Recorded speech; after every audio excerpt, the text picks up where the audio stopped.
Hi besties, welcome back. Did you hear that? Okay. Welcome back to today's video. It's been a long time since I created another video. Things are so hectic. The master's program is throwing hands, guys. But you know what? Do your masters. In today's video, we are talking all things university. We're talking to the class of 2025. So we're talking about how to get in, choosing where to get in, and how to actually apply and prevent some common mistakes that previous matriculants made.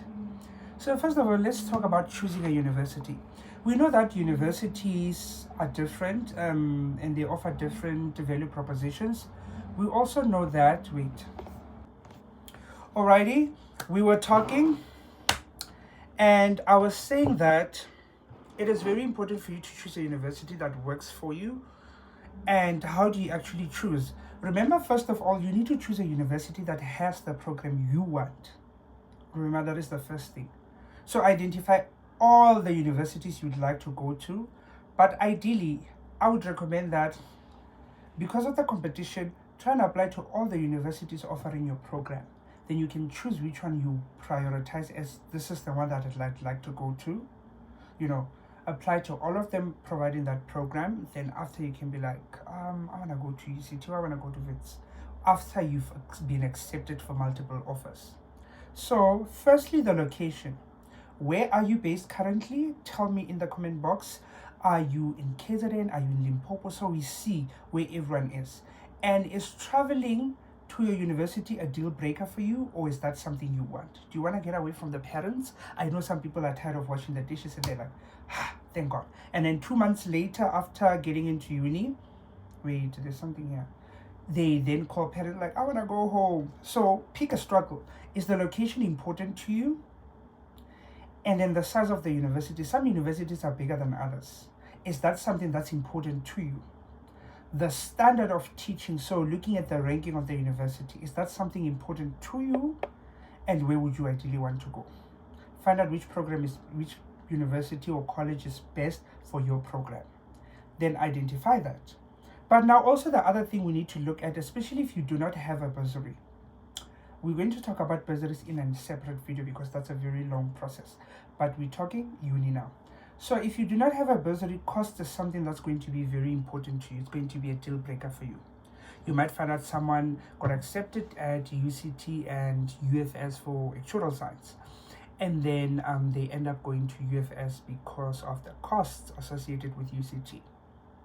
So it is very important for you to understand whether cost is a big thing for you or not.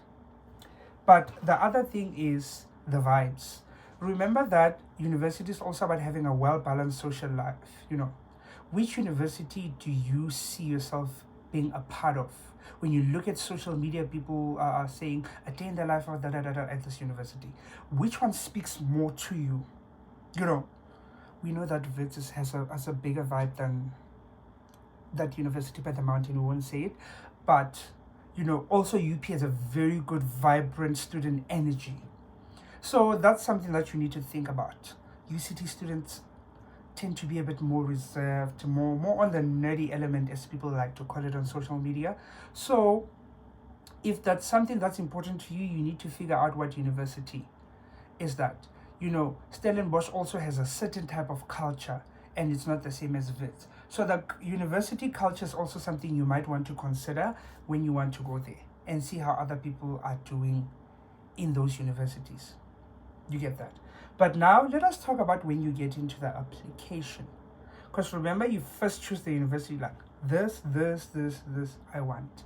But then you get to realize that now you need to choose the university. But the first thing, before you even touch that portal, please make sure that you look at what we call the university prospectus. Who knows what a university prospectus is?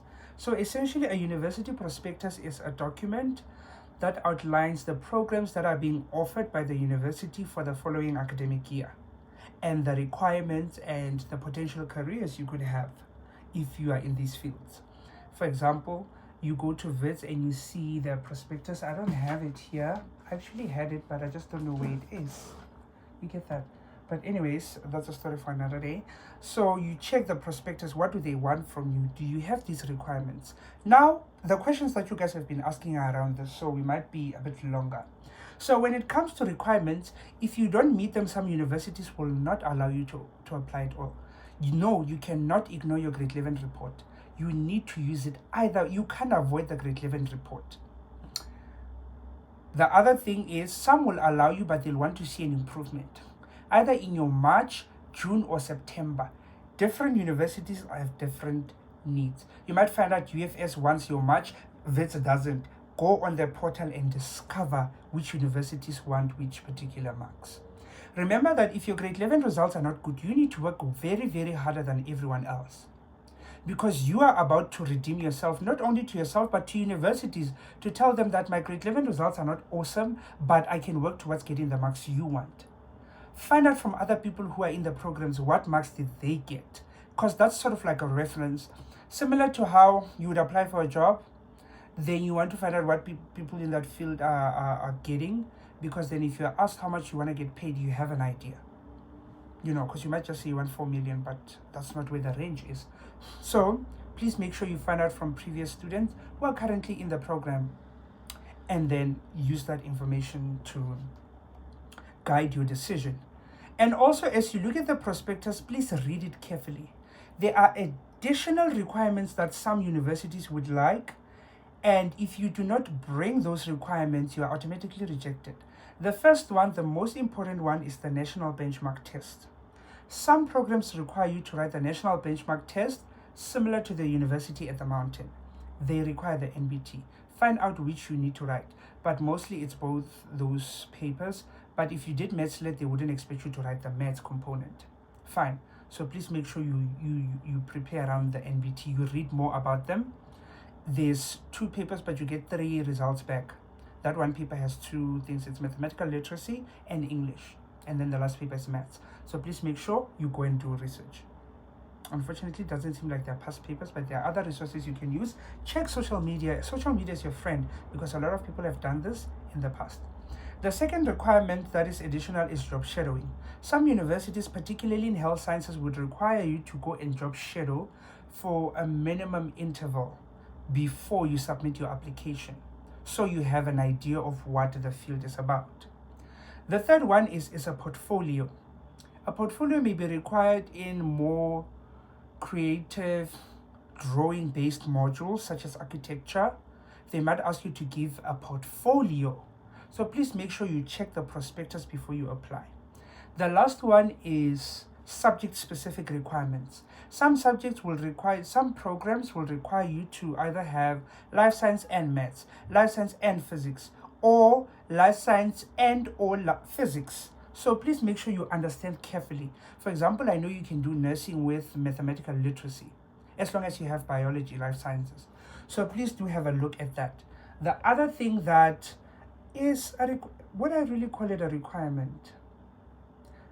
Yeah, the language specific one also. For example, some universities will say if you want to do teaching in our institution, you need to either have these languages as your home language. So if your home language is not these subjects, you're not gonna get in. The other one, the last one, it's the order in which you put your offers. For example, if medicine or dentistry is your third option, you are less likely to get in. You are less likely to get in because preference will be given to people who had the program as their first option. But this is not always. I've seen people get accepted for all 3 because they've had exceptional results. And here we are talking about provincial and national top achievers who would get accepted for natural science, computer science, and medicine all at once. Then they have to choose because the marks are so good. But if there's you and someone who chose the offer as third option and you have similar marks, they are going to get the offer. You get that? So set your priorities straight. Do research around the careers that you want to pursue. And think about what you want to do with the degree after. Remember, you don't have to have it fully figured out.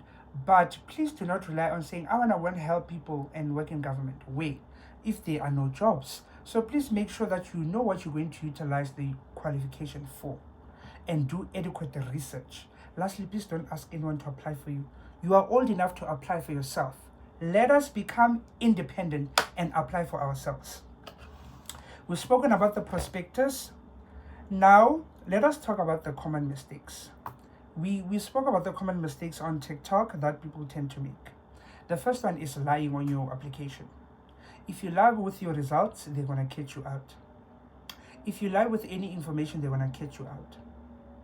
Be as honest as possible in your application. Remember that integrity is very important, and university takes such cases very seriously.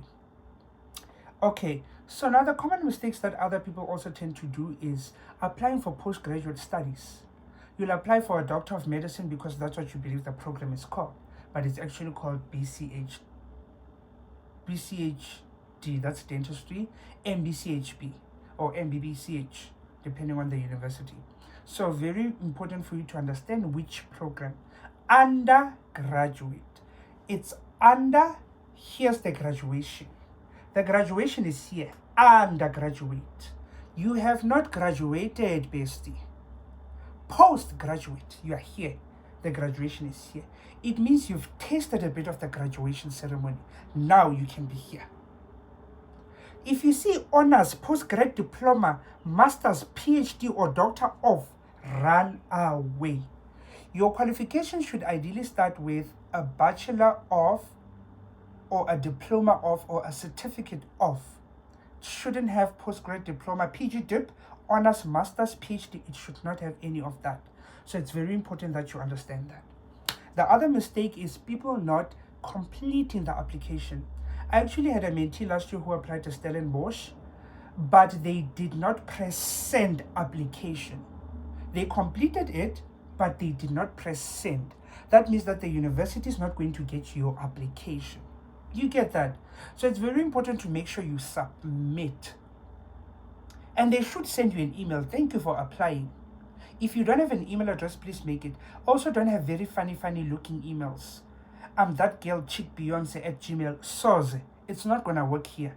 You are old. You're going to use this email until you get into your retirement ages. Have your name at Gmail. If you can have your name and surname, awesome. Try and stick to your name and numbers if there isn't any other options for your name. People have already taken it. But please don't say, I'm that guy. Senzo. Soze. Soze Senzo. Don't do that here. Please don't do that, Bobesti. The other mistake is not paying the application fee. Each university has a requirement whether you have to pay an application fee. For example, University of Pretoria does require 300 Rand, but if you do not have an income at home, you can go and make an affidavit and upload that as proof of payment, then they will accept your application. But some universities won't do that. Some universities are free, some you have to pay VIT, it's 100 Rand. UCT, I believe it's 100 Rand as well. University of the Western Cape is free. So please make sure that you also consider the cost of the application fees, because those are some of the things they will not accept you without meeting. If you do not meet that, then they're not gonna accept you. You get that? So from my side, that is it, but I want to hear what other mistakes have you seen other people do. We'll talk about accepting an offer later. But with that being said, bye besties. I'll see you on the other side. Please like and subscribe to the channel. Bye.